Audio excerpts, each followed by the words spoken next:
Hello everyone, good evening and again welcome back in biology lecture, and we are discussing our fourth topic, that is molecular basis of inheritance.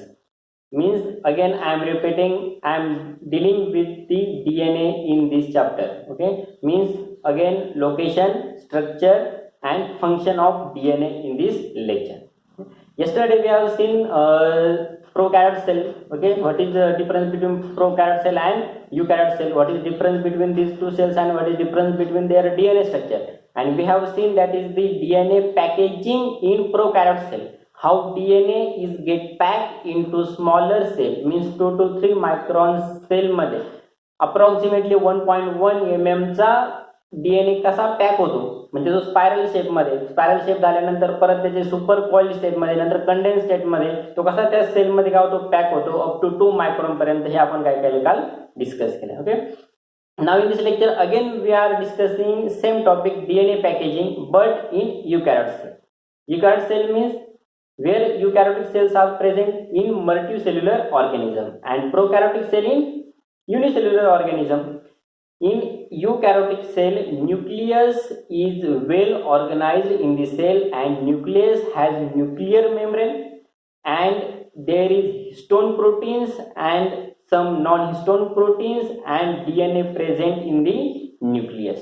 Okay, each and every eukaryote cell possesses DNA, but this is not necessary condition for the prokaryotic cells. Again, in prokaryotic cell, DNA is in circular shape, but here it means in human or in multicellular organism, means in eukaryotic cells, DNA is double helix stranded structure. Okay, double helix means which shape? Double helix. Okay, this is helix form and DNA present in eukaryotic cell in double helix form. Now see, DNA packaging. Our topic is DNA packaging, means how DNA get packed in smaller cell. Length of DNA again in meter. Okay, up to 6 meter, 4 meter, maybe 5 meter, 3 meter. This length is adjusted in very small cell which we can't see by naked eye. Even in that particular, this long length is adjusted, and now this adjustment we have to see, that is in the topic DNA packaging.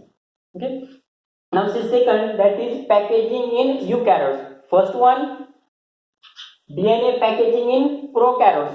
Yesterday we have seen in prokaryotes. Now see eukaryote cell. Now see again, DNA possesses, a particular cell nucleus. Okay, nucleus possesses proteins, and second one DNA. Protein has amino acid. Okay, protein has amino acid and second element sulfur. DNA has ribose sugar and phosphorus and some nitrogen bases. Yesterday we have seen all these things, that is DNA has 3 elements and protein has 2 elements. Okay, means protein has amino acid, that's why protein, histone protein possesses positive charge. Now we are discussing how DNA is packaged in the cell. For that, DNA and proteins, both factors are responsible.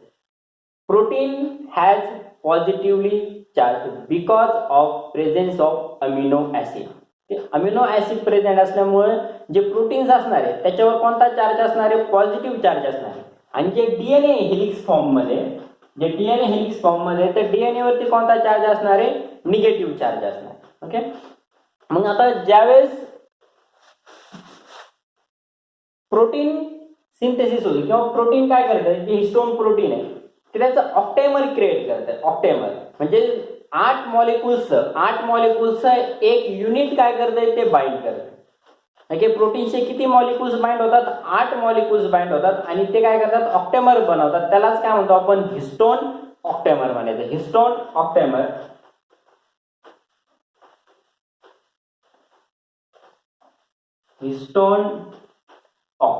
Octamer because of 8 molecules of protein. Now see, 1 2 3 4 5 6 7 and behind this there is one atom, that is 8 molecules of protein get bind and this make histone octamer. आणि काय तयार होतं, histone ऑक्टॅमर तयार होतं. कशाचं, proteins. हे एक लक्षात ठेवायचं. प्रोटीनचे 8 मॉलिक्युल्स एकत्र आल्यानंतर जे काही स्ट्रक्चर होईल त्या स्ट्रक्चरला काय म्हणतात आपल्याला, हिस्टोन ऑक्टॅमर. आता हिस्टोन ऑक्टॅमर जे असणार आहे ते हिस्टोन ऑक्टॅमरला डीएनए काय करणार आहे, रॅप करणार आहे. Okay, this histone octamer get wrapped by the DNA thread. हे जे थ्रेड स्ट्रक्चर दिसते, व्हाईट पोर्शन हा आणि व्हाईट पोर्शन हा, this thread like DNA wrap around this octamer and this get bound by again protein molecule, histone molecule. Okay, now there are generally 4 and 4 total 8 atoms. This 4 means H2A. These atoms are, this molecule is H2A, second one H2B, third one H3, and last one that is H4. These are the proteins molecule H2A, H2B, H3 and H4 are the proteins molecule that combines together. Okay, 4 and 4. 1, 2, 3, 4 multiply by 2 means 8. And the last one, this binding protein is H1. Bind कशा करतात, डीएनएचा जो thread आहे, डीएनएचा thread bound करण्यासाठी, okay, bind करण्यासाठी काय वापरलेलं आपण, H1 histone protein. समजलं. पाचही पण प्रोटीनचे नाव लक्षात ठेवायचे. हे 4 आणि 4 चे डबल नाहीत, फक्त डबल आहेत, पण त्यांचे नोमेनक्लेचर जर केलं तर काय होईल, H2A, H2B, H3 and H4. आणि जो बाइंडिंग साठी आहे, डीएनए बाइंडिंग साठी, तो काय, H1. अजून काय लक्षात ठेवायचं, जे प्रोटीनचे मॉलिक्युल्स आहेत ते पॉझिटिव्हली चार्ज आहेत आणि डीएनए त्याच्यावरती जो रॅप झालाय त्याच्या साईडनी, त्याला काय म्हणायचंय आपल्याला, निगेटिव्हली चार्ज असणार आहे. तो कोणता, निगेटिव्हली. हा काय असणार आहे, पॉझिटिव्हली चार्ज असणार. मग हे जे स्ट्रक्चर क्रिएट झाले, proteins molecule with DNA thread like structure wrap around this molecule is called as a nucleosome. Is called as nucleosome.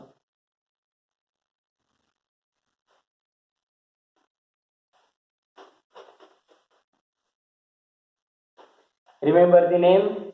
This structure is called as nucleosome.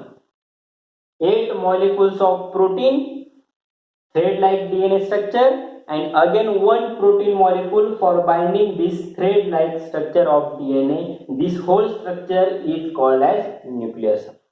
Okay. Now,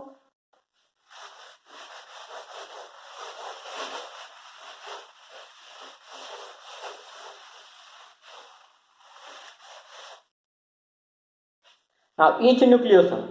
okay, आता आपण काय बघितलेलं आहे, हा न्यूक्लियसचा structure बघितलेलं आपण 1, 2, 3, 4. Okay, आणि किती असतील बिहाइंडला, एक अशा 8 मॉलिक्युल्स असतील. डीएनए काय केलं, त्याला रॅप केलं. मग डीएनए रॅप केल्यानंतर अप्रॉक्सिमेटली किती बेस पेअर असतील, या थ्रेड लाईक स्ट्रक्चरवर. बेस पेअर म्हणजे हा जर डीएनए मी ड्रॉ केला तर इथं माहिती तुम्हाला काय असतं, नायट्रोजन बेसेस असतात.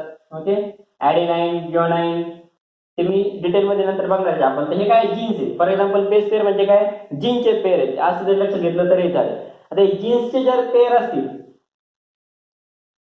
तर हे नंबर ऑफ बेस किती असतात, हे 1, 2, 3, 4, 5, 6, 7 अप्रॉक्सिमेटली या न्यूक्लियोसमला बाउंड केलेला जो थ्रेड आहे डीएनएचा, तर अप्रॉक्सिमेटली 200 अप्रॉक्सिमेटली किती बेसेस असतात, 200 बेसेस इन इच न्यूक्लियोसम. एका न्यूक्लियोसमच्या स्ट्रक्चरवर किती बेस पेअर असतात, 200 बेस. Okay, of nucleotide. समजलं. ऑब्जेक्टिव्ह टाइप साठी, क्वेश्चन साठी लक्षात ठेवायचे की एका न्यूक्लियोसमनी किती बेस पेअर कव्हर केले असतील, किती कव्हर केले असतील, 200 बेस पेअर कव्हर केलेले असतील. ओके, मग असा एकच फक्त न्यूक्लियोसम असणार आहे का, असं एकच न्यूक्लियोसम असेल का, असे नंबर ऑफ न्यूक्लियोसम असतील. नंबर ऑफ न्यूक्लियोसम जर त्याच्यामध्ये मी ड्रॉ केले, फॉर एक्झाम्पल 1, 2, 3, 4, 8 मॉलिक्युल्स आहेत. सेकंड 1, 2, 3, 4, 1, 2, 3, 4, 1, 2, 3, 4. ओके, 1, 2, 3, 4, 1, 2, 3, 4. आणि याला काय राहा आपले, डीएनए.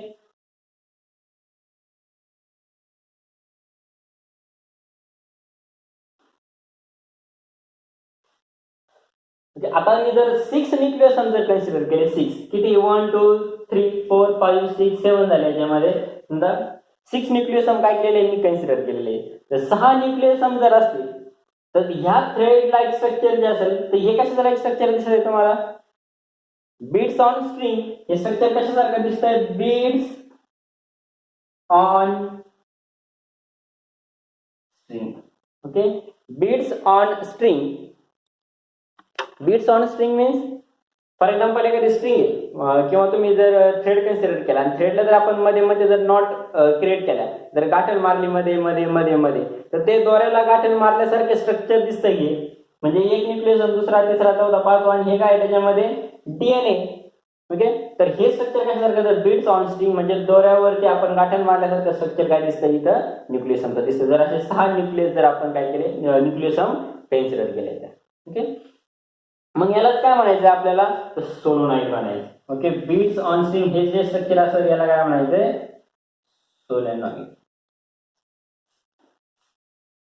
हे एक लक्षात ठेवायचं, सोलेनॉइड. ही सोलेनॉइड जे स्ट्रक्चर असतं हे स्ट्रक्चर काय कॉईल फॉर्म मध्ये. ओके, या कॉईल फॉर्म मध्ये असतात. कॉईल फॉर्म मध्ये म्हणजे टेलिफोनची वायर ज्या फॉर्म मध्ये कॉईल होती त्या फॉर्म मध्ये काय होतं, हे कॉइलिंग होते याची. त्याच्यामुळे साईज काय होईल, कॉईलमुळे साईज काय होते, रिड्यूस होते. आपण काय करतोय, पॅकेजिंग करतोय. पॅकेजिंग करतो म्हणजे काय केलं पाहिजे, आपल्याला साईज रिड्यूस केली पाहिजे. म्हणजे आपण इथं काय करतो, साईज रिड्यूस करतोय. तर या केसमध्ये जर हे कॉईल फॉर्म मध्ये झाले त्याची साईज काय होईल, अजून रिड्यूस होईल. ओके, बुक मध्ये बनलेले टेलिफोनची जी वायर असते त्या साईज मध्ये काय होते, हे न्यूक्लियोसम कॉईल होतात. ओके, आणि त्याला काय म्हणायचं आपल्याला, सोलेनॉइड. ओके, हे स्ट्रक्चर ज्यावेळेस फॉर्म होते अप्रॉक्सिमेटली लेंथ किती रिड्यूस होते की 30 नॅनोमीटर. 30 नॅनोमीटर पर्यंत साईज काय होती त्याची, रिड्यूस होते. आता याच्यानंतर पण काय झालं पाहिजे, अजून कंडेन्स झाला पाहिजे. कारण 30 नॅनोमीटर पेक्षा आपल्याला काय पाहिजे, कमी साईज पाहिजे. तर सेल मध्ये न्यूक्लियस मध्ये काय झालं पाहिजे, ऍडजस्ट झाला पाहिजे. याच्यानंतर पण तो कोणत्या स्टेट मध्ये जाईल, सुपर कॉईल स्टेट मध्ये जाईल. सुपर कॉईल स्टेट मध्ये म्हटल्यानंतर मी मोठे ड्रॉ केलेले आहे. सुपर कॉईल स्टेट मध्ये गेल्यानंतर काय व्हायला पाहिजे, सुपर कॉईल स्टेट मध्ये या साईडला पण काय फॉर्म होते, कालच्या लेक्चर मध्ये आपण बघितले तर काय होते, कॉईल फॉर्म होते. सुपर कॉईल हे झाले कॉईल, आणि त्याच्यामध्ये जर परत जर काय झाले, कॉईल फॉर्म झाले इंडिपेंडेंटली, जर कॉईल फॉर्म झाले तर त्याला काय म्हणणार आहे आपण, सुपर कॉईल स्टेट मध्ये. त्याच्यामुळे साईज काय होईल त्याची, अजून रिड्यूस होईल. ओके, समजतंय. या पद्धतीने की साईज रिड्यूस होईल लास्ट स्टेजला. लास्ट स्टेजला ज्या वेळेस हा 2 मायक्रॉन मीटर, ओके, किंवा 2 to 3 मायक्रॉन मीटर पर्यंत याची साईज रिड्यूस होऊन, सुपर कॉईल होऊन, कंडेन्स होऊन ज्यावेळेस साईज 2 to 3 मायक्रॉन मीटर पर्यंत होती त्यावेळेस तो काय होतो, त्या सेल मध्ये बाउंड होतो.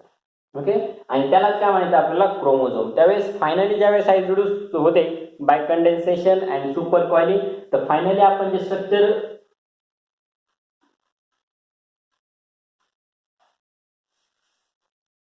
तर त्याला काय म्हणायचं आपल्याला, क्रोमोझोम. ओके, क्रोमोझोम म्हणजे काय, क्रोमॅटिन फायबर. ओके, हे जर 30 नॅनोमीटर पर्यंत जर सुपर कॉईल झाले तर क्रोमॅटिन फायबर क्रिएट होतात, आणि क्रोमॅटिन फायबर जर कंडेन्स झाले तर काय तयार होतो, क्रोमोझोम. लास्ट जे स्ट्रक्चर असेल एकदम स्मॉल साईज मध्ये कॉम्पॅक्ट शेप मध्ये, त्याला काय म्हणायचं आपल्याला, क्रोमोझोम. हा क्रोमोझोम कशा म्हणजेच काय आहे, त्याच्यावरती काय असतात, डीएनए.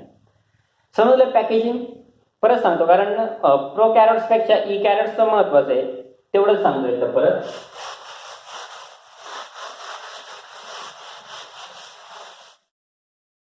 त्याच्यामध्ये काय, प्रोटीन, परत प्रोटीन आणि डीएनए दोन्ही पण रिस्पॉन्सिबल आहे. तर प्रोटीन काय करतात, किती मॉलिक्युल्स स्ट्रक्चर फॉर्म करतात, 8 मॉलिक्युल्स स्ट्रक्चर फॉर्म करतात. ओके, याला काय म्हणतात आपल्याला, हिस्टोन ऑक्टॅमर. नोमेनक्लेचर व्यवस्थित लक्षात ठेवायचं, हिस्टोन ऑक्टॅमर झाला हा, मी फक्त शॉर्ट मध्ये लिहितो आता, हिस्टोन ऑक्टॅमर. याच्यावरती काय बाउंड असतंय, डीएनए बाउंड असतो, आणि हे डीएनए कशाने बाइंड करतात, या H1 प्रोटीनने. ओके, बाकीचे माहिती तुम्हाला H2A, H2B, H3 आणि H4 असे 4 टाईपचे हा H1 ने बाउंड करायचा नाही. आता हे जर मी 6 जर एकमेकांना जॉईन केले, असे 6 स्ट्रक्चर जर जॉईन केले आणि ते कोणत्या फॉर्म मध्ये येईल त्याला काय म्हणायचं आपल्याला, सोलेनॉइड फॉर्म मध्ये म्हणायचं. ओके, सोलेनॉइड फॉर्म कोणत्या फॉर्म मध्ये असणार, परत टेलिफोनच्या वायर फॉर्म मध्ये. असे 6 मॉलिक्युल्स एकत्र यावं लागतात, 6 न्यूक्लियोसम. याला स्ट्रक्चरला काय म्हणतात, न्यूक्लियोसम. असे 6 न्यूक्लियोसम एकत्र आले तर काय होतं, telephone like wire coil form मध्ये येतात. आणि हे जर अजून सुपर कॉईल स्टेज मध्ये झाले तर त्याला क्रोमॅटिन फायबर मध्ये गेलं आपण. हे जर सुपर कॉइलिंग झालं, सुपर कॉइलिंग म्हणजे काय झालं, क्रोमॅटिन फायबर क्रिएट झालं. आणि क्रोमॅटिन फायबर अजून जर कंडेन्स झालं, कॉम्पॅक्ट शेप मध्ये गेलं तर त्याला तेच फायनल शेप मध्ये काय असणार आहे, आपला क्रोमोझोम. ओके, राहील लक्षात. ओके, महत्वाचं आहे एक्झाम साठी. ओके, एवढं एक लक्षात ठेवायचं पॉईंट.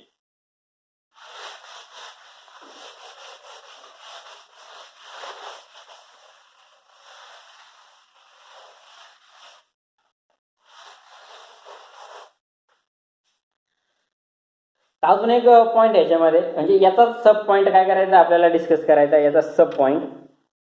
याचा सब पॉईंट म्हणजे काय, हे बाइंडिंग जे करणार आहे आपण, म्हणजे सुपर कॉईल फॉर्म मध्ये जाते. काल जसं बघितलं आपण की बाइंडिंग साठी हे सुपर कॉईल होतं, पण ते कॉईल एकमेकांना काय असतात, बाइंड असतात. मग त्या बाइंडिंग साठी काय रिस्पॉन्सिबल आहे, तर काल पण बघितलं आपण त्याच्यामध्ये डीएनए गायरेज असेल किंवा जे प्रोटीन असतात ते काय करतात, तिथे बाइंड करतात. तर युकॅरियोटिक सेल मध्ये पण काय, some non-histone proteins are there which binds the coils. Okay, जे काही कॉईल फॉर्म झालेले ओके, ते कॉईल एकमेकांना बाउंड करण्याचं काम कोण करतं, याच्यामध्ये non histone proteins, NH proteins. Okay, NH means non histone proteins. Okay, NH non histone protein. याच्यामध्ये पण 2 टाईप आहे नॉन हिस्टोन प्रोटीन्स मध्ये. नॉन हिस्टोन प्रोटीन मध्ये euchromatin, first one that is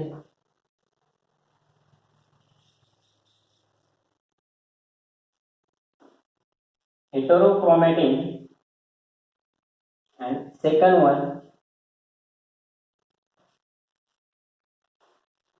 euchromatin. Okay, there are 2 types of non-histone protein, heterochromatin and second one euchromatin. Okay, तर हे 2 टाइपचे जे non histone protein हे कशासाठी रिस्पॉन्सिबल आहे, जे काही बाउंडिंग होते कॉइलचं त्या बाउंडिंग साठी रिस्पॉन्सिबल आहे. परत त्यांच्या लोकेशन नुसार काय केलेलं आपण याचे टाइप पाडलेले, हेटेरो आणि युक्रोमॅटिन. कशानुसार, याच्या लोकेशन नुसार. आपण याच्या आधी काय बघितले, एक स्ट्रक्चर बघितले.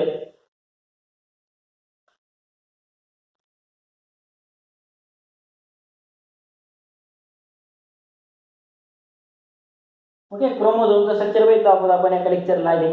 आणि त्या क्रोमोझोमच्या स्ट्रक्चर मध्ये जो मिडलचा पार्ट असतो काय म्हणतो आपण, मिडलच्या पार्टला सेंट्रोमियर. ओके, हा जो पार्ट आहे, हा जो पार्ट मिडलचा, याला काय म्हणतो आपण सेंट्रोमियर. ओके, मिडलचा जो पोर्शन असेल की ज्याला काय असतात तिथे कनेक्ट असतात. ओके, जो मिडलचा मेंबर आहे त्याला काय म्हणतो आपण सेंट्रोमियर. ते पण नोमेनक्लेचर लक्षात ठेवायचं. तर लोकेशन नुसार आपण 2 टाइप केलेले आहेत. जे हेटेरोक्रोमॅटिन आहे, हेटेरोक्रोमॅटिन, तर हेटेरोक्रोमॅटिन कोणत्या पॉइंटला प्रेझेंट असतात, they are localized at the centromere. पुढे लोकलाइज होतील ते सेंट्रोमियरला काय होतात, लोकेट होतात. सेंट्रोमियरला म्हणजे या पॉइंटला काय होतील, ते लोकेट होतील. या सेंट्रोमियरच्या पॉइंटला काय होतात, ते लोकलाइज होतात. ओके, या पॉइंटला लोकलाइज होतात. त्याच्यामुळे हे नंबरनी 2 to 3 टाइम्स ग्रेटर दॅन युक्रोमॅटिन. हेटेरोक्रोमॅटिन याच्यापेक्षा नंबरनी किती, 2 ते 3 टाइम्स युक्रोमॅटिन पेक्षा नंबरने काय असतात, जास्त असतात. आणि लोकेशन कुठे असतं, त्यांच्या नियर सेंट्रोमियरवर. ओके, या प्रोटीनचा. आणि सेकंड वन युक्रोमॅटिन आहे. युक्रोमॅटिन्स आर प्रेझेंट ऑन क्रोमॅटाइड. त्याला क्रोमॅटाइड म्हणतो आपण. तर ते डिस्टिंक्टली म्हणजे सेंट्रोमियर पासून जो दुसरा पोर्शन असेल त्या पोर्शनवर काय असतात, हे युक्रोमॅटिन प्रेझेंट असतात. आणि युक्रोमॅटिन नंबरनी काय असतात, नंबरनी ह्या हेटेरोक्रोमॅटिन पेक्षा काय असतात, लेस असतात. मी काय सांगितलं, हेटेरोक्रोमॅटिन लोकलाइज झालेले असतात, कॉम्पॅक्ट झाले असतात या सेंट्रोमियर शेजारी. त्याच्यामुळे त्यांचे नंबर जे असतात ते पण काय असतात, मॅक्झिमम असतात. त्यांना जीन्स जिथे जीन्स असतात, जीन्स पण मॅक्झिमम असतात. मात्र ते कसे असतात, इनॅक्टिव्ह. की एकदम व्यवस्थित लक्षात ठेवा. हेटेरोक्रोमॅटिन ते हेटेरोक्रोमॅटिन त्याच्यावर क्रिएट होतात इंटरफेज मध्ये. ओके, 11th मध्ये तुम्ही ते मेटाफेज, इंटरफेज, प्रोफेज वगैरे बघितलेलं आहे.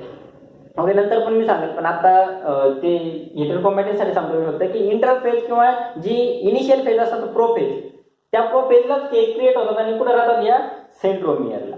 ह्या सेंट्रोमियर त्यांचे नंबर ऑफ जे जीन्स असतात ते मॅक्झिमम कधीच करतात आणि सेकंड वन ते इनॅक्टिव्ह असतात. ऍक्टिव्ह कोणते असतात युक्रोमॅटिन जे नंबरनी कमी असतात आणि जे सेंट्रोमियर पासून अपार्ट काय होतात लोकेट होतात आणि त्यांच्यावरती जीन्स पण काय असतात मिनिमम असतात पण ते काय असतात ऍक्टिव्ह असतात.